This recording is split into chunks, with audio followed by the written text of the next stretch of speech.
seseorang pria bernama Muluk yang tengah mencari kerja di tengah keramaian masyarakat ibu kota. Ia merupakan seseorang lulusan sarjana manajemen yang sampai saat itu belum juga mendapatkan pekerjaan. Ia sempat melamar ke beberapa kantor, tetapi hasilnya nihil. Salah satu tempat kerja yang ia singgahi pun kelihatannya sebentar lagi akan gulung tikar. Selain itu, ia bertemu dengan seseorang yang merekomendasikan ia agar bekerja menjadi TKI di luar negeri. Singkat cerita, ia dipertemukan dengan seseorang anak jalanan bernama Komet, yang secara tidak langsung membuka peluang kerja bagi dirinya, walaupun kerjanya itu sepertinya tidak diharapkan oleh bapaknya. Tetapi saat itu ia belum bicara lebih jelas terkait pekerjaannya itu.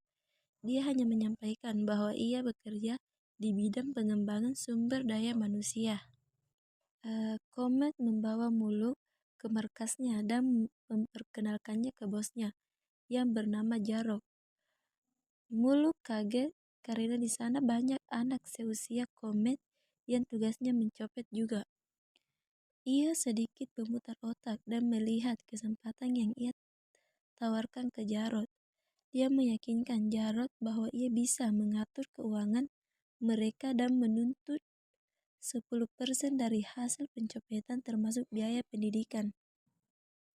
Nah, di sini usahanya berhasil, namun di sisi lain ia pun tergerak karena ingin mengarahkan anak-anak tersebut berpindah profesi dan dapat berpenghasilan yang halal, bukan dari hasil copetan lagi.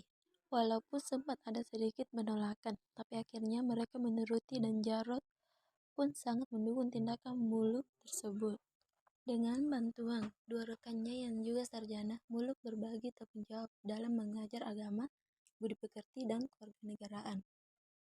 Dalam film ini, Muluk bersama kedua temannya, Pipit dan Samsul, memberikan penerapan dan mengimplementasikan pendidikan yang sesungguhnya dalam kehidupan dengan cara merubah kehidupan sekelompok anak jalan yang berprofesi sebagai pencopet kepada profesi yang halal, yaitu menjadi seorang pengasong.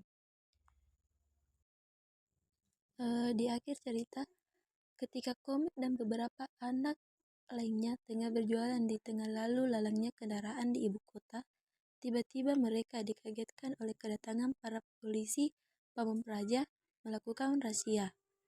Muluk yang pada waktu itu menyaksikan kejadian tersebut lantas membantu anak-anak itu supaya lolos dari kejaran para polisi dengan cara menghadangnya dan berusaha menjelaskan apa salahnya jika anak-anak jalanan itu berjualan asongan. Toh itu adalah pekerjaan halal dibandingkan dengan para petinggi negara yang seakan lupa oleh tugas dan kewajibannya.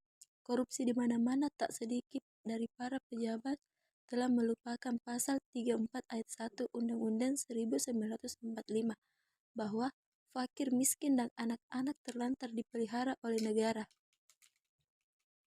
Hingga akhirnya para polisi tersebut membawa Muluk ke sebuah mobil razia dan terlihat anak-anak pedagang asongan itu menampakkan raut kesedihannya seakan tak rela figur yang telah sedikit demi sedikit merubah kehidupannya dibawa oleh polisi tersebut.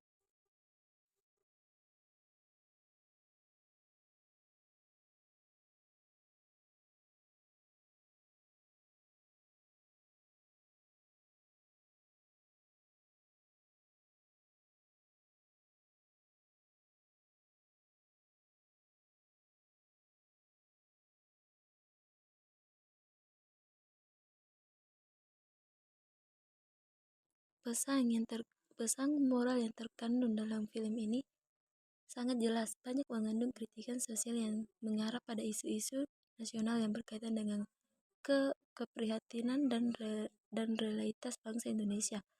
Mulai dari kemiskinan, pengangguran, anak jalanan, pendidikan, korupsi yang dikemas dalam sebuah film. Film tersebut memberikan pemahaman bahwa tidak selamanya orang-orang yang berpendidikan akan mudah mendapatkan pekerjaan. Pernyataan tersebut memang besar adanya ketika seseorang yang bergelar sarjana pun belum tentu memiliki pekerjaan yang layak apabila ia tidak memiliki standar kompetensi kapabilitas, kemampuan, serta relasi dan koneksi yang cukup, maka tidak akan ada bedanya dengan orang yang tidak merasakan belajar di bangku pendidikan.